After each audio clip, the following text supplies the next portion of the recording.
إن الحمد لله نحمده ونستعينه ونستغفره ونعوذ بالله من شرور أنفسنا ومن سيئات أعمالنا من يهده الله فلا مضل له ومن يضلل فلا هادي له وأشهد أن لا إله إلا الله وحده لا شريك له وأشهد أن محمدا عبده ورسوله صلى الله عليه وعلى آله وأصحابه والتابعين وتابع التابعين ومن تبعهم بإحسان إلى يوم الدين.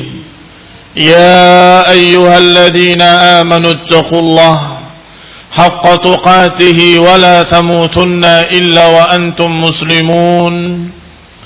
يا أيها الناس اتقوا ربكم الذي خلقكم من نفس واحدة وخلق منها زوجها وبث منهما رجالا كثيرا ونساء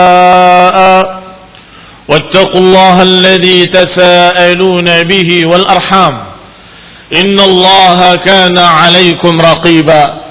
يا أيها الذين آمنوا اتقوا الله وقولوا قولا سديدا يصلح لكم أعمالكم ويغفر لكم ذنوبكم ومن يطع الله ورسوله فقد فاز فوزا عظيما. أما بعد فإن خير الحديث كتاب الله وخير الهدي هدي محمد صلى الله عليه وعلى آله وسلم وشر الأمور محدثاتها فإن كل محدثة بدعة وكل بدعة ضلالة وكل ضلالة في النار. إخواني في الدين أعزكم الله. Kaum muslimin sidang Jumat yang berbahagia, alhamdulillah kita bersyukur pada Allah Subhanahu wa taala yang telah memberikan kenikmatan-kenikmatan yang sangat banyak. Kenikmatan-kenikmatan berupa fasilitas kehidupan dan juga kenikmatan yang lebih besar, yaitu kenikmatan bimbingan Islam. Kenikmatan syariat Allah Subhanahu wa taala yang Allah turunkan dan Allah ajarkan melalui lisan Rasulnya sallallahu alaihi wa ala alihi wasallam. Dan itu adalah nikmat yang Allah Subhanahu wa taala berfirman, "Al-yawma akmaltu lakum dinakum wa atmamtu alaikum ni'mati wa raditu lakumul Islam madina." Kata Allah, hari ini telah aku sempurnakan bagi kalian agama kalian dan kami sempurnakan nikmatku atas kalian dan aku ridha Islam sebagai agama kalian. Maka kita bersyukur pada Allah Subhanahu wa taala. Alhamdulillahirabbil alamin. La ilaha illahu, tiada ilah kecuali Dia yang Maha Memberi, Maha Penyayang, Maha Pengasih. Kaum muslimin sidang Jumat yang berbahagia. Hanya saja kadang-kadang manusia yang memang memiliki sifat tamak, merasa kurang, merasa tidak pernah puas, maka kadang mereka mendapatkan dari Allah sekian banyak kebaikan-kebaikan. Tetapi ketika dia melihat orang yang di atasnya, dia akan berkata, Allah tidak memberiku sedikit pun. Demikian pula ketika dia diberi seperti orang yang dia lihat, ternyata dia melihat orang yang lebih kaya raya, maka dia akan kembali berkata, Allah tidak memberikan apa-apa kepadaku. Kaum muslimin yang saya hormati, yang namanya syukur adalah sesuatu yang akan membuat jiwa ini menerima apa yang Allah beri. Yang namanya syukur adalah orang yang selalu memuji Allah Subhanahu wa taala dengan apapun yang dia dapatkan, karena semua itu kenikmatan. Kaum muslimin yang saya hormati, ketika ada seseorang ulama yang didatangi oleh orang yang mengeluh dengan kemiskinan, maka kemudian dijawab, maukah aku ganti pandangan matamu dengan sekian miliar? Dia menyatakan, tidak, aku tidak mau. Kalau gitu pendengaranmu aku ganti dengan sekian miliar. Juga dia tidak mau. Kalau gitu ininya, tangannya, sampai sekian anggota badannya disebut. Dia tidak mau. Kata orang tadi, berarti engkau memiliki sekian triliun pada tubuhmu. Kenapa enggak bersyukur pada Allah Subhanahu wa taala? Betapa banyak mereka yang Allah uji dengan kekurangan-kekurangan pada badannya, pada pandangannya, pada telinganya. Ikhwan fillah azakumullah, kaum muslimin yang saya hormati. Maka yang namanya nerima apa yang Allah beri adalah tanda syukur seseorang. Adapun apa yang Allah berikan pada orang lain, maka sesungguhnya kita diajarkan oleh Allah untuk tidak hasad, tidak dengki, tidak iri. Dan Allah Subhanahu wa taala berfirman, am yahsudunan nas ala ma atahumullahu min fadlih. Apakah mereka hasad kepada apa yang kami berikan kepada manusia karena fadilah dari Allah Subhanahu wa taala? Ikhwani fid din, a'azakumullah. Kaum muslimin yang saya hormati. Allah sebutkan ayat ini. Am yahsuduna an-nas ala ma atahum. Apakah mereka hasad kepada manusia yang kami berikan pada mereka fadilah-fadilahu, kata Allah. Ini diturunkan tentang orang-orang kafir yang protes, kenapa diberikan risalah kerasulan pada dia? Kenapa tidak dari orang yang azim dari dua desa ini? Min qaryataini azim. Kenapa enggak ambil dari kami orang-orang Ningrat yang berdarah biru, yang begini dan begitu? Maka Allah Subhanahu wa taala menjawab dengan kalimatnya, wallahu a'lamu haitsu yaj'al risalatah. Allah lebih tahu kepada siapa Allah berikan kerasulan. Allah lebih tahu kepada siapa Allah berikan risalah itu. Demikian pula ketika Allah Subhanahu wa taala memberikan berbagai macam kedudukan. Kaum muslimin yang saya hormati, aqulu qauli hadza. Saya ucapkan kalimat yang seperti ini agar kita jangan sampai tertipu dan terbawa dengan para provokator. Provokator bermula dari hasad. Mereka iri dengan jabatan-jabatan para penguasa. Mereka iri dengan kekayaan-kekayaan para orang-orang kaya. Mereka iri dengan kedudukan-kedudukan, kehormatan-kehormatan. Kemudian mereka mulai beranjak pada tingkat yang kedua, yaitu dengki. Ada perbedaan antara iri dengan dengki. Kalau iri hanya sekedar aku ingin seperti mereka, dan itu dibolehkan pada dua perkara.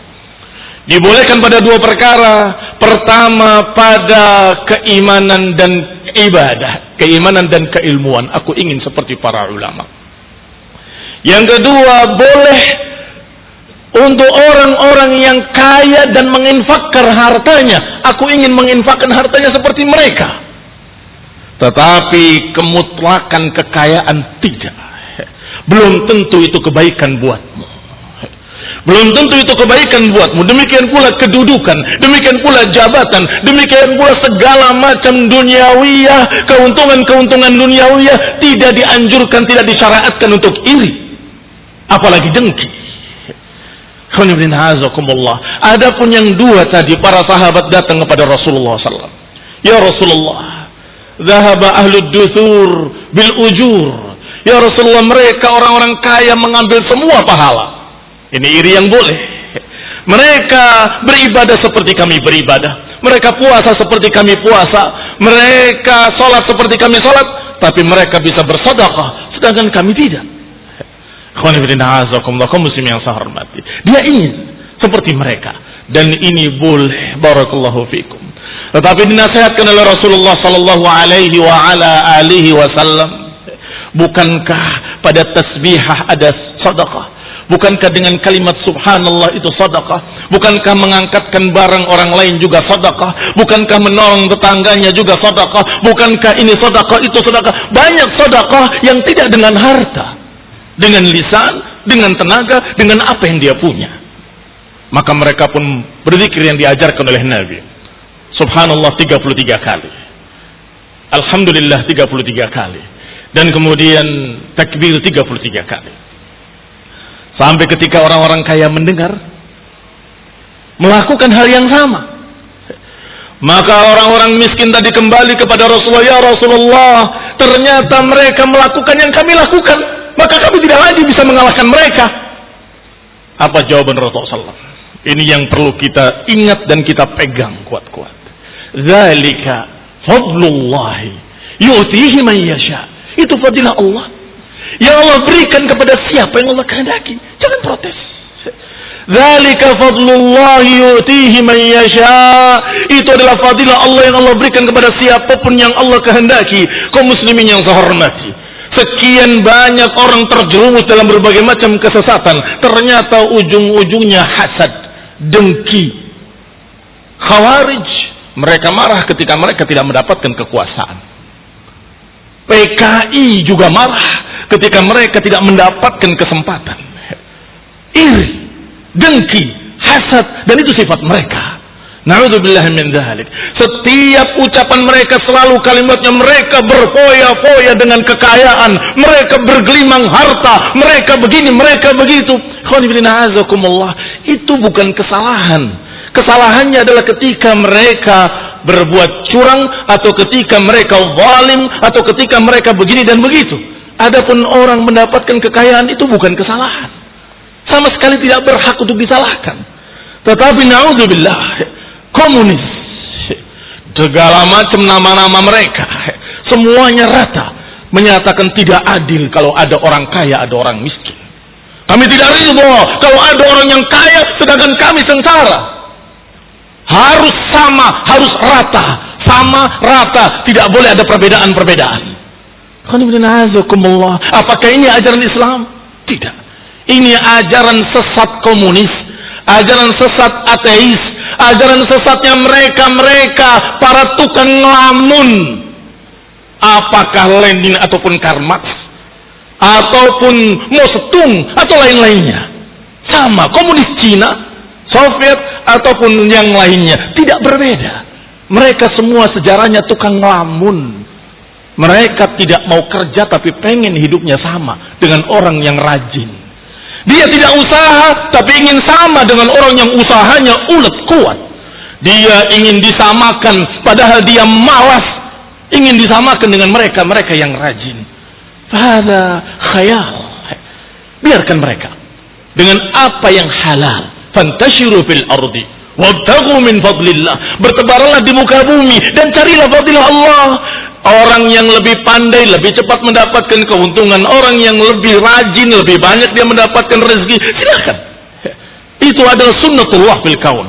Adapun orang yang malas, tidak mau bekerja, tidak mau menggunakan pikiran dan otaknya, dalam keadaan dia di rumah, bagaimana mungkin dia akan mendapatkan keuntungan yang lebih? Muslimin yang saya hormati. Hanya saja ketika seseorang sudah diberi oleh Allah rezeki, ketika seseorang sudah diberi oleh Allah kecukupan, maka jangan lupa, kamu berkewajiban untuk mengeluarkan zakat, kamu berkewajiban untuk bersedekah, kamu berkewajiban untuk perhatikan mereka yang fuqara wal masakin. Allah anjurkan, Allah perintahkan, Rasulullah ajarkan, Rasulullah anjurkan. Sehingga kaum muslimin yang saya hormati, tidak lagi ada kesenjangan sosial. Sehingga tidak khawatir para penguasa muslim, tidak khawatir para khalifatul rasyid, dimanapun awan akan menurunkan hujannya. Sebagaimana dicatat dalam sejarah ucapan Umar bin Abdul Aziz, mengatakan kepada awan, idhabi haitsu syi'ti, silakan engkau pergi kemanapun kau mau, barakahmu akan kembali kepada kami. Artinya hujan yang akhirnya membawa berkah dari Allah akan kembali kepada kami semua. Mengapa demikian? Karena turun di desa A mereka muslimin, mukminin, zakatnya sampai ke sini dan sampai kepada fuqara yang di sini. Atau di kota B mereka makmur, subur, sedangkan yang lain kering, kerontang, paceklik, dari sana mengalir ke sini. Tidak ada masalah, silakan mau turun dimanapun.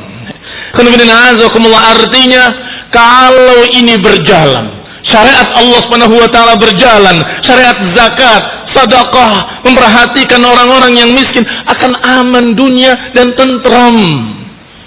Ikhwani fiddin, a'azakumullah. Hanya saja ajaran mereka itu laku pada para pemalas. Ajaran komunisme akan laku pada mereka yang malas tetapi ingin disamakan dengan orang kaya. Tidak bisa, mereka harus sama dengan kami. Hadza zalim. Ini kezaliman. Ini justru ketidakadilan. Kezaliman. Mereka memaksa orang-orang yang kaya harus menyerahkan tanahnya. Mereka memaksa orang-orang kaya harus memberikan apa yang mereka miliki dan harus merasakan sama dengan kami. Ini namanya dengki, bukan lagi hasad. Sudah meningkat dengan tingkat yang lebih jahat, yaitu dia ingin orang tersebut tidak lagi mendapatkan kebaikan-kebaikan agar sama dengan kami. Sengsara seperti sengsaranya kami. Ikhwan fillah, kaum muslimin yang saya hormati. Dengan demikian, apa yang kita katakan tentang namimah, mengadu domba, itu bermula dari sini. Bermula dari iri, kemudian dengki, kemudian dia membakar massa, memprovokasi, dan itulah yang namanya namimah. Dan itulah yang dikatakan dengan dengki yang sudah menjalar kepada namimah. La yadkhulul jannata namam. Kata Rasulullah SAW, la yadkhulul jannata qattat. Dua kalimat yang sama, qattat dengan namam, yaitu orang yang mengadu domba, memanas-manasi rakyat jelata kaum proletar untuk membenci kaum borjuis, memanas-manasi para fuqara wal masakin, memanas-manasi mereka orang-orang buruh-buruh dan kaum tani untuk membenci orang-orang kaya. Ini provokasi. Dan ini masih sering terjadi walaupun tidak atas nama PKI. Sering terjadi walaupun tidak atas nama komunis. Atas nama LSM. Setiap melihat orang digusur, didatangi. Kalian digusur, kami akan bela kalian. Kalian harus begini, kalian harus begitu. Ayo kita berangkat. Diajak untuk demonstrasi. Diajak untuk mematahkan atau memutus jalan-jalan kaum muslimin. Membikin macet jalan tol. Ini sesungguhnya sama akhlak PKI, akhlak komunis. Kaum muslimin yang saya hormati, walhamdulillah, Allah subhanahu wa ta'ala sudah menyatakan dengan kalimat yang ringkas, dzalika fadlullahi yu'tihi man yasha. Itu fadilah Allah dan Allah akan berikan kepada siapapun yang Allah kehendaki. Jangan protes, jangan marah, jangan iri, jangan dengki. Nasallahu ta'ala ayahdiyana wa yahdil muslimina jami'an ila sawa'is sabil. Wa sallallahu Muhammadin wa ala alihi wa ashabihi wa sallama tasliman katsira. Alhamdulillah. Alhamdulillahilladzi hadana li hadza wa ma kunna linahtadiya laula an hadana Allah. Ibadallah, kaum muslimin sedang Jumat yang berbahagia. Namimah sangat mengerikan. Yang kadang diberi nama dengan nama yang lebih keren. Namam sekarang diistilahkan dengan provokator. Namimahnya diistilahkan dengan provokasi. Kaum muslimin yang saya hormati, Rasulullah SAW menyatakan bahwa mereka adalah abghadhum ilallah, orang-orang yang paling dibenci oleh Allah subhanahu wa ta'ala, sebagaimana diriwayatkan oleh Imam Bukhari dalam Adabul Mufrad. Inna abghadakum ilallahi azza wa jal al-masya'una bin namimah. Sesungguhnya yang paling dibenci di antara kalian oleh Allah adalah para provokator. Al-mufarriquna bainal ahibbah, al-mufarriquna bainal ikhwan, yaitu yang memecah belah di kalangan kaum muslimin, yang memecah belah, mengadu domba di tengah-tengah ahibbah, orang-orang yang dicintai. Memecah belah kaum muslimin, mengadu domba kaum muslimin, memanas-manasi rakyat untuk membenci penguasa, memanas-manasi penguasa untuk membenci rakyatnya sendiri, membenci satu kelompok untuk membenci kelompok lain, memanas-manasi organisasi yang ini, muslimin, untuk memusuhi organisasi yang sana, dan kemudian terjadilah perang saudara. Sehingga an-namam, tukang adu domba, para provokator itu lebih merusak dari tukang sihir. Sehingga dikatakan oleh para ulama dalam ucapan-ucapan mereka rahimahumullah, qala ba'du salaf, Yufsidun namam fil yawm ma afsada as-sahir fis sanah. Sungguh namam akan merusak satu hari dengan lebih dari apa yang dirusak oleh tukang sihir 1 tahun. Tukang sihir Allah sebutkan apa perbuatan mereka dalam surat Al-Baqarah. Yufarriquna bainal mar'i wa zawjihi, memisahkan suami dengan istrinya, membikin pertikaian dalam rumah tangga. Itu sahir. Tetapi namam bisa satu negara hancur, sebagaimana di Suriah dan negeri-negeri lain. Pertumpahan darah yang tidak sedikit, jutaan manusia terbunuh karena ulah provokator, ulahnya namam. Dan namam pada hari ini lebih canggih daripada namam ketika itu. Ketika itu mereka datang dari kemah ke kemah. Abu Lahab datang dari kemah ke kemah di musim haji. Jangan percaya dia pendusta. Jangan percaya dia kadzab. Keliling. Tetapi sekarang hanya menyebutkan satu kalimat di rumahnya, kemudian tersebar di internet ke seluruh dunia. Dia mengucapkan kalimat di rumahnya, tersebar di seluruh channel televisi. Dia berbicara di satu tempat, seluruh negeri mendengarnya. Ini mengerikan sekali. Apalagi didukung oleh wartawan-wartawan namam, wartawan-wartawan yang sungguh provokator ulung, yang entah dibayar atau punya kepentingan. Na'udzubillah min dzalik. Ingin menghancurkan sebuah negeri yang bernama Indonesia. Dan ini bukan berita dari mereka orang-orang di bawah, dari mereka para pemimpin kita, dari orang-orang yang memegang ketentaraan, yang memiliki intel-intelnya di setiap jalan, menyatakan bahwa negara ini sebentar lagi akan hancur kalau kaum muslimin terbawa dengan isu-isu provokasi. Ada yang menginginkan dari luar sana orang-orang kafir, karena negeri ini negeri muslimin terbesar. Negeri ini negeri yang dipenuhi dengan kaum muslimin. Sehingga hati-hati. Kita benci kepada orang-orang kafir, kita benci kepada komunis, kita benci pada mereka. Tetapi sikap kita hanya mengajarkan, menerangkan, memperingatkan. Adapun urusan-urusan berbagai macam urusan darah, itu urusan penguasa. Mereka yang berhak, mereka yang punya kekuasaan. Kita tidak berhak untuk menghukum mereka. Jangan main bakar, main serang, ternyata itu hanya tuduhan. PKI-nya seringkali menuduh umat Islam PKI. Untuk apa? Agar kalian membantai mereka. Mereka itu PKI, serang mereka. Dia hanya senyum-senyum ketika terjadi pertumpahan darah sesama muslimin, saling tuduh-menuduh dengan PKI.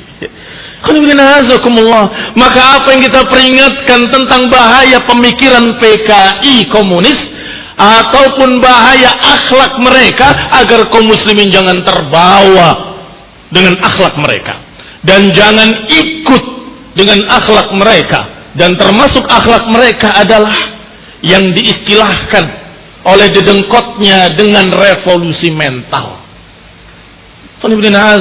Pertama diucapkan oleh Karl Marx, dilanjutkan oleh D.N. Aidit, Dipa Nusantara, yang aslinya namanya adalah Ahmad, anaknya Abdullah Aidit.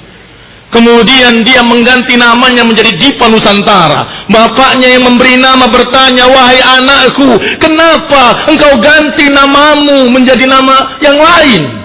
Dari Ahmad yang baik kepada Dipa Nusantara. Jawabannya, ini salah satu peran penting dalam revolusi mental. Berarti apa itu revolusi mental? Kaum muslimin yang saya hormati, artinya menghilangkan semua atribut-atribut Islam. Diajarkan umat Islam untuk minder, pengecut, penakut, malu untuk menyatakan saya Abdullah, malu untuk menyatakan saya Ahmad, malu, dan dia ganti dengan nama-nama lain. Agamanya apa? Yaitu urusan saya. Nggak berani mengatakan saya Muslim. Padahal Allah Subhanahu wa ta'ala menyatakan dengan perintahnya, "Fashhadu bi anna muslimun." Saksikanlah bahwa kami muslimin. Disuruh untuk tegas menyatakan saya Muslim. Nama saya Abdullah, nama saya Ahmad, Muhammad. Kenapa? Takut bimbel? Ini pengaruh-pengaruh penjajah dan pengaruh-pengaruh komunis untuk kita malu dengan keislaman kita sendiri. Muslimin yang saya hormati, Allah juga berfirman, "Wa man ahsanu qawlan mimman da'a ila Allah wa 'amila salihan wa qala innani minal muslimin." Siapa yang lebih baik ucapannya dari mereka-mereka yang mengajak kepada Allah, beramal saleh dan menyatakan dengan tegas innani minal muslimin.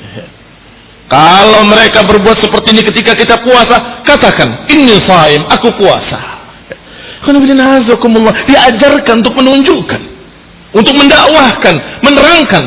Tetapi revolusi mental itu adalah di samping revolusi fisik dengan membantai kaum muslimin, revolusi fisik dengan membunuh para kiai, revolusi fisik dengan berbagai macam teror-teror, bikin pula revolusi lain, yaitu revolusi mental. Istilah-istilah hapus, istilah ini hapus, istilah yang berbau Islam hapus. Mudah-mudahan apa yang diucapkan oleh presiden kita bukan itu yang dimaksud, tetapi memperbaiki akhlak. Mudah-mudahan yang dimaksud oleh beliau adalah apa yang dimaksud oleh muslimin, yaitu memperbaiki akhlakul karimah. Karena Rasulullah SAW diutus oleh Allah untuk memperbaiki akhlak. Bu'istu liutammima makarimal akhlak. Aku diutus untuk memperbaiki akhlakul karimah.